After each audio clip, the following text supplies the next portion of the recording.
Welcome back, everybody. It's another episode of the Lumen Project. I'm your co-host, Chris Angel, here with your host, Jeff Bernheisel. Hi, Jeff. Howdy. Once again. You should tell me anytime if you want me to intro this any other way. Please welcome to the stage, Jeff Bernheisel. Nope. I do not need the big intros. Yeah, good. Well, I think we were talking before we hit record here, just as a topic for today, that there is there's a whole lot of cultural expectations or conditions of what a man really is. And I think in order for us to live our best life, sometimes it's helpful to get rid of those expectations, the things your dad and your granddad and all of society told you a man is supposed to be, so that you could actually do the things you want to do with your life instead of constantly trying to make other people happy and prove that you're a man. Yeah. I'm going to point out. Wait, what say you? I'm going to point out that I grew out my facial hair just for this episode so that I would feel more manly. I could feel more manly. Yeah, you're so manly with your facial hair. Oh, God. So funny. No, this has been a fun week. Like, I won't say fun. It's been super interesting this last week since we did our last episode and you and I kind of went back and forth on this. Mm-hmm. I think you and I both have just been wrestling with this topic. Mm-hmm. And like I said earlier, I don't have a good answer.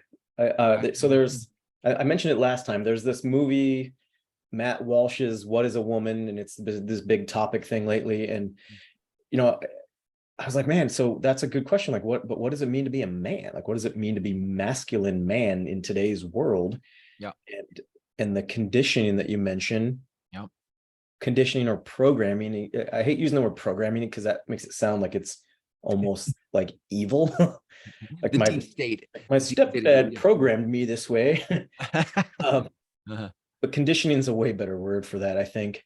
But yeah, I've been wrestling with that question like all week long. And the two things that I came up with was, I don't really have a solid answer. And then does it matter? Yeah, that was the big aha for me this week as I was wrestling with like what's even the point of, so let's just say we found out what it really means to be a man. We really got down to the biology and we got it all clear. So what? Yeah. What to do what with it? To do what with that? Like, other than to live my best life, what's the point?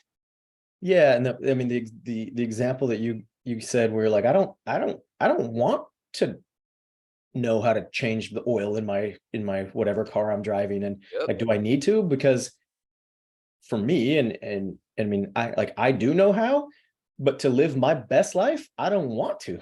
Right. Best life is lived paying somebody else to do it so that I can go do other fun things. Yeah. I don't need to be out in my driveway getting all fucking dirty to prove that I'm a man. Right. Yeah, but I think that kind of stuff is more, it lives in the background, maybe more than we realize. Like, I'm a man, so I should be a provider for my family. Okay. Not saying you shouldn't be a provider, not saying you shouldn't provide, but to lump that into the statement called, I'm a man, you providing for your family has nothing to do with whether you have a penis or not. Right. It's like, that's just being a good teammate. One of the other groups that I follow, the tagline is preside. It's provide, protect, and preside. And it's that's a lot of pressure. Yeah. So much pressure. But that's all, like, that makes me uncomfortable. Well, the word preside, because that makes it sound like I'm trying to be a king. Sure. And in some of these groups, I mean, that's kind of the goal. Like, they want you to feel like you're the king of your own little kingdom, right? Sure. Which is cool. That's fine. I don't need to feel that way. I like the idea of being a protector is perfectly fine. Providing, perfectly fine. Yeah. But at the end of the day, does how I choose to protect and provide for my people doesn't affect you. Doesn't affect anybody else other than maybe them directly and myself. And so I got to that point where I was just like, who cares? Right. I mean, there is a certain degree I care. That I don't want to make it sound like I don't care. I care in the sense of we need to be aware of what it means to be a man, in order to figure out and unpack how we deal with things emotionally, spiritually, being self-aware Sure. as a man, because then I can figure out how to tackle whatever issue I'm facing. If I'm just floating through life and I'm like, I don't care, am I a man or a woman or whatever, like I might not know I how to still go. think you can look, whether you define what a man is for you or not, I don't think impacts whether you can live your life successfully or Which shouldn't at all. productively or whatever. Right. I'm super curious. I mean, since our last episode, and I've been, digging into conscious masculinity because that was our episode. Mhm. The conscious part, I love that conversation. I love talking about what consciousness is and what does that look like. But then I started digging into masculinity. I'm like, shit, I don't know. Like I think in the post I made on Facebook, there were like 4 categories. One was biology. So there is a difference in men and women biologically, besides our parts. Like there's testosterone and there's stuff. There's differences biologically. Then I think there is stuff culturally that, like, if we go back 100 years, what made sense culturally for men and women in their roles was different than what is culturally appropriate for men and women today. And I'm not sure that it's as important. Anyway, I don't need to break that all down here. I'm just saying, like, it's a really interesting question for me. Like, what does it mean to be a man in 2023 and beyond? But that's to your point. I was like, who cares? Like, I don't know that it actually makes a difference in me living my best life as much as it would have 100 years ago. But.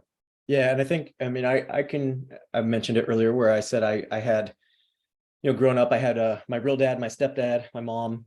Yeah. And the two of them were drastically different people in like every sense you could ever think of. Yeah. Except for they both were like the manly man. So one of them, military, super straight laced, the other one, not at all. Fucked around his whole life.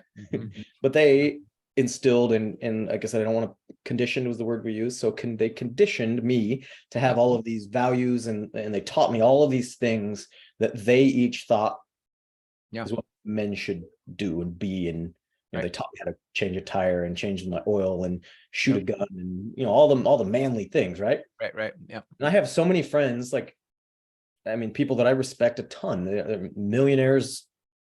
They don't know any of this shit. They're super successful. I'm like, like who? Now, I did say when shit hits the fan and we have some sort of catastrophic, power grid failure or nuclear war or whatever it may be, that all of a sudden we will go into this, what I would call like a regression of that sense to a point. Because I think what will happen is all of a sudden, like, there's going to be all these hierarchies. We talked about that. So all of a sudden, like, if I can't go to the grocery store to get food, I know that most of my buddies would fucking starve. Like, they can't shoot a gun, they can't go hunting. It doesn't mean they can't figure it out, Sure. or that they don't have other friends or whatever. But like, I'll be fine. Right. So there's going to have this hierarchy all of a sudden because people are going to flock to me and say, "Oh, Jeff, like, we need your help." Now I'm going to flock to other people for other things. Sure. Like I was thinking the other day, I'm like, I saw this, like, I think it was like an ad for some sort of like prepper company, but they were like, when shit hits the fan and you need fresh water. And I thought, I'm like, shit, yeah, that's, I don't know what I'm going to do about water. So things like that. But my point is when something catastrophic happens, it creates this hierarchy. But then we brought up the point where I said, that doesn't make you a man, because a woman can come along and be like, I'm a better hunter than you. Yeah, right. I don't like hunting. I don't want to skin a deer. I don't want to get all bloody. I'm not into that. Yeah. I'm not living my best life if I'm having to do that. Right. And she might be. So does that make it, Right. bad? Like, no, I'd be like, cool. You want to go hunt and do that? Like, awesome. I'll do other things. I don't know. I think that's actually a refreshing, like, if I think about, like, it's not refreshing to think about nuclear war, but let's just think about, like, in a society where there's some sort of, like, catastrophe and what's that? Like a reset. Yeah, well, what would be refreshing is when things get reset, that who shows up in the reset are conscious human beings. So a conscious man who knows how to listen to people instead of mansplain shit all the time, right? Or talk over people, or assume that because they're the man, they should be the one that leads. You know, there's all this alpha culture, which is I think is predicated on men trying to prove they're men. I am a man. Let me beat my chest, and you all respect me because I'm going to be louder and stronger than any other man. Just perpetuates the stupid system that's broken. What if we had an egalitarian society where people could respect one another's gifts and talents and organize ourselves in that hierarchy where it was super efficient? Yeah. Instead of a power play. I would laugh and say that I would guess, and I could totally be wrong, I don't know that there's a way to test this theory, but I would guess that most of those men that are saying and doing that are not true. Not say they're not true men, they're not true, they're like not true alpha men. Like they wouldn't be the one that's like, let me go provide and do what I need to do so that we all survive. They would look around for whoever they think is above the org chart or the food chart or whatever chart we're looking at. I don't know. I've never been an alpha male, so I don't know like what it is to like stake my ground and see if there's anybody bigger or stronger than me or who's below me, or I don't try to dominate people. So try to use common sense. I mean, I've been in situations where, you know, something's going on and it's my typical response is kind of looking around and going like, all right, is somebody going to step up and I relate to that. Take leadership? Because if they are, cool. Yep. And as long as whatever they are doing makes sense to me, so be it. But if it does not make sense to me and I think there's a better way, I'm not the first one that's like, no, like, here's my way. I'm probably just going to be like, you know, you can go do it your way and I'm going to go do it my way. And then we might just see who has a better way. Yeah. Well, I think that's kind of to the point here of like, if we could get beyond what we culturally say is masculine so that we don't any longer have to try to prove that we're masculine to ourselves or anybody else, then we could actually let go of all the things we do in the name of being masculine or a man and actually start to turn our attention towards the things that we feel drawn to. Mm-hmm. I think that would be a good thing. You and I, like one of the first conversations we had, I was talking about how just recently, like in the last like 2 years, maybe it's got to be like about 2 years now, 2 years ago, 3 years ago, getting a pedicure, getting a massage, getting a pedicure, never on my radar.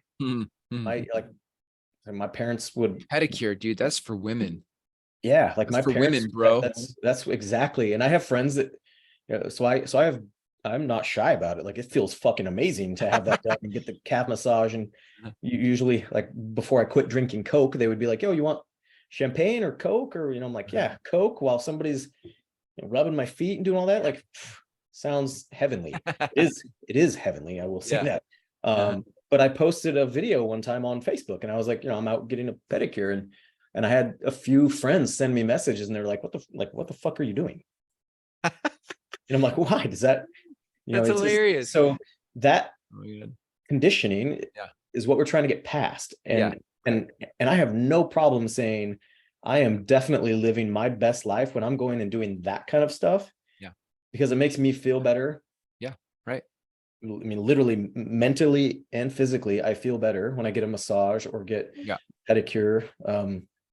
I recently had that like weird, I don't even know what you call it. It's the lymphatic system, like, you know, same deal. That thing squeezes your body. Yeah. Yeah. It like squeezes up and down and your lymphatic system drains. And I felt so damn good after that. And, you know, same deal. I posted a picture of it online and friends are just like, what the fuck is this? What are you doing? What is that? They don't understand it.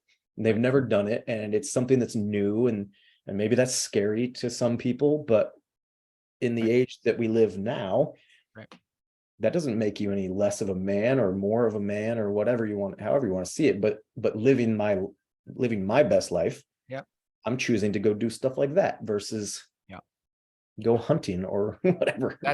That's so well said. That's the whole point. Like, there are things that men would be curious about if they would open their mind and get past the judgment they have of the thing, or the judgment they are afraid others will give them for doing the thing, like a pedicure, right? Like, oh, pedicures are for women, or if I go get a pedicure, I don't want anybody to see me, so I'll park in the back and walk in with a hoodie on, and hopefully like that stuff. Like, Oh man, I roll into that place. I mean, I'm a single guy, so I roll into that place. It's down the road from me, and it's full of women, first of all. Yeah. So like, I go rolling, I pull right up front, I roll in there, and I get the looks, which is funny because we can say the same thing. Like my guy friends, I got a few messages from women too, but I walk into that place and everybody's kind of looking at me like, what the hell, like, That's awesome.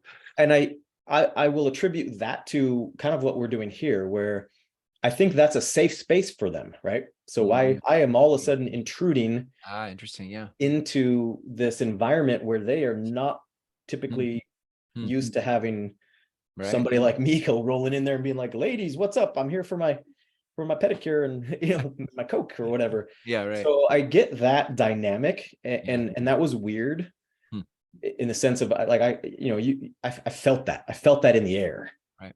Whereas what we're trying to do here with our men is kind of the same thing. Like, it's part of the reason why it's for men only, is because we have that safe space, and it's that environment where we can be open, we can talk to each other and do all of the things that we need to do as men.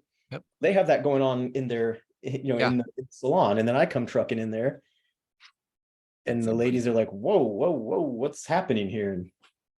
I can even hear guys making fun of you saying safe space. Like, oh, safe space, Jeff. This can be a safe space.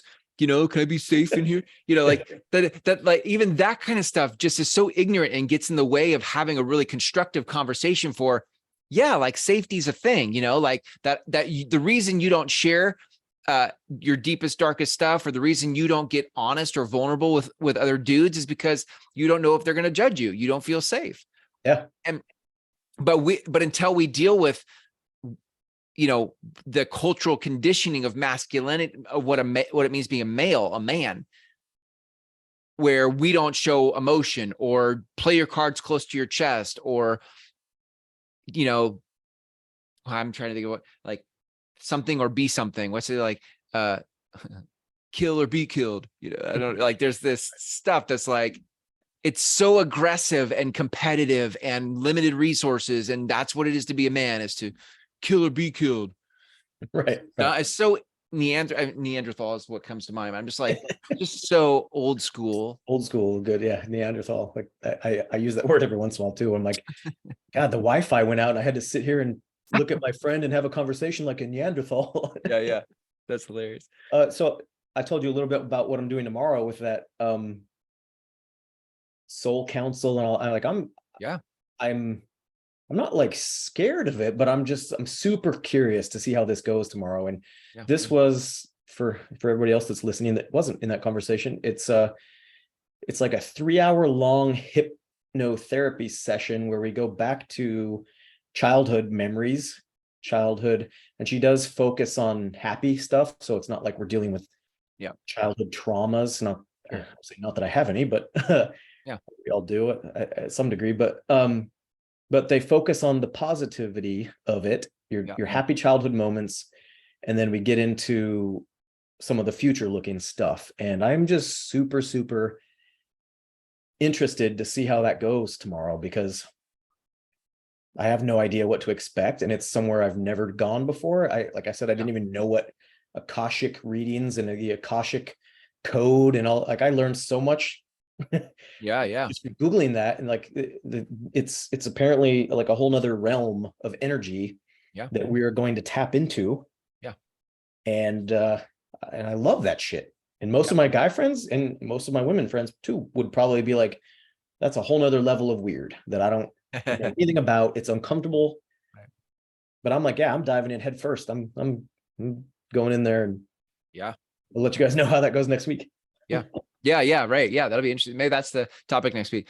No, I think if I pictured a world where, I always like to kind of go out in the future and speculate a little bit, like, let's picture a world where men and women are not living inside the boxes of their, labels, men and women. And we are aware of that we are energy. We are all energy. Scientifically, we're all energy. Having a and I would use the word spirit. We're all spiritual beings having a physical experience.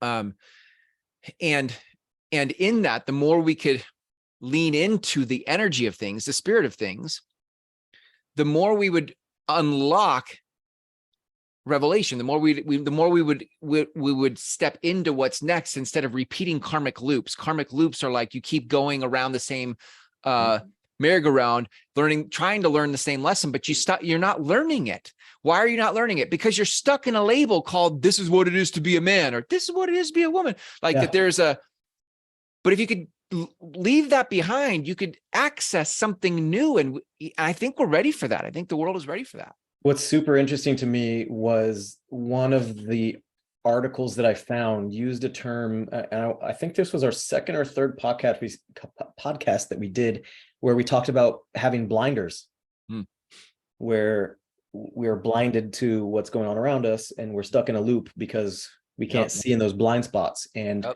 this lady was describing going through this process as removing the blinders and letting the universe show you what's possible for the future. Yeah. And I'm like, yes, that sounds awesome. I want to do that. Yeah. So yeah, I'm excited to see how that goes.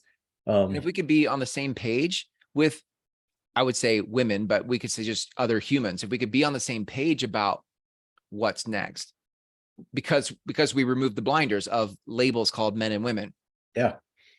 And I don't subscribe. I keep hearing it more and more and more lately. And it's from a certain group, but that we're all just living in the matrix. We're all just ones and zeros. We're living in the matrix. At the end of the day, is there really male, female, binary, non-binary? We're all just.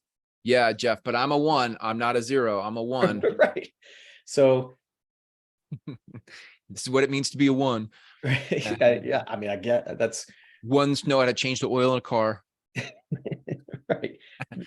Breaking it down to that, though, that gets me to the point where I'm like, does going to what we started saying in the very beginning, like, does any of it matter? Right. If we are all just ones and zeros. Beings, I guess is a better way to say it. We're all right. Well, I mean, and I think the chemistry and the collaboration that is available when we don't have to be limited by a label, allows us. Look, I'm not saying I am a man. My pronouns are he and him. I am attracted to women. I'm not gay. I'm straight. And I think there are certain things about me as a man that are unique to me, but it doesn't matter. Like, if I could just remove the label, I could become more collaborative with other beings, and we could actually get some shit done. Yep. Instead of constantly posturing for a power play. Well, and that's what drove me nuts the other day when I saw that. I was setting up my dating profile, and it asked me, which pronouns do you want to use? And I was just like, I don't fucking care. I'm the same where I'm he, him. Obviously, I like women, but I don't care. I don't need a label. Right. On it, don't need it. But it was like forcing me to do it. And then it had like 20 other choices that I've never seen before. And that's what I don't like about it, is when somebody's like, well, this is my label. How come you don't have one?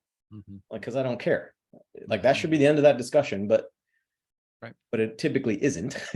And I mean, it's no worse than we're talking about it here, but in my mind, I'm like, I don't care. Yeah. Ultimately, the point of this conversation is like, and the point of our community in the Lumen Project is to live our best life. And so I think the point of our conversation is any labels that get in the way of you living your best life, that's the issue. Like, let's move on. Let's figure out, going back to the mindset, like, and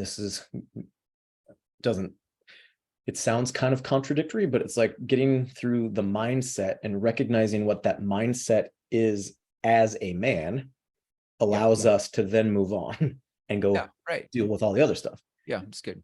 Yeah, it's good. It was perfect, because otherwise we're bringing forward the thing that's trying to prove I'm a man, rather than just coming to terms of what I say that is for me, and then moving on. Like, quit trying to prove it. Just be with whatever you think it is and move on. Just be, right? Just be. Isn't that like a famous saying? Just be. Yeah. Somebody's Somebody put it in a song. Probably, yeah. Taylor Swift. Yeah, exactly. Yeah. Well, I think I'm excited for what we're creating in the Lumen project, and I think I think there are I would probably say a ton of men who are ready for this conversation, but unless there's somebody saying, hey, we're hosting this conversation, nobody's out there like, hey, does anybody know by chance where I can have a pedicure and talk to other men about, like things that aren't that go against the grain of cultural masculinity. Yeah. So here we are. So that's what we're doing. Here we are. Yeah, here we are. So and speaking of that, here we are. You can go to the lumenproject.com, thelumenproject.com, to learn more about the Lumen Project itself. Yep. We've got the podcast, so subscribe, listen to all those episodes. We're on YouTube, the website, Facebook, all the things. Yeah. And there's a 30-day framework for is that, what would you call that, Jeff? 30-day. It's like 30-day best, I call it like the best life challenge. Like we put together a vision of what your best life looks like, let you kind of dictate what that looks like to you. And break it down to what we need to do on a daily basis to get there. And I'm starting that. Chris and I are starting that up in a couple of days for this next quarter for July. And I'm excited about that because I've been dealing with some just physical ailments for the last month or so with my hip and my ribs and all this stuff. And I'm like, I'm so ready for it to mentally and physically to get back to living my best life, or at least on the path to living my best life. Yeah, it's good. Yeah, I'm excited for that too. All right. Well, if you guys want to learn about that, go to thelumenproject.com, check it out. And Jeff, we'll catch you in the next episode. Sounds good, man. Thanks.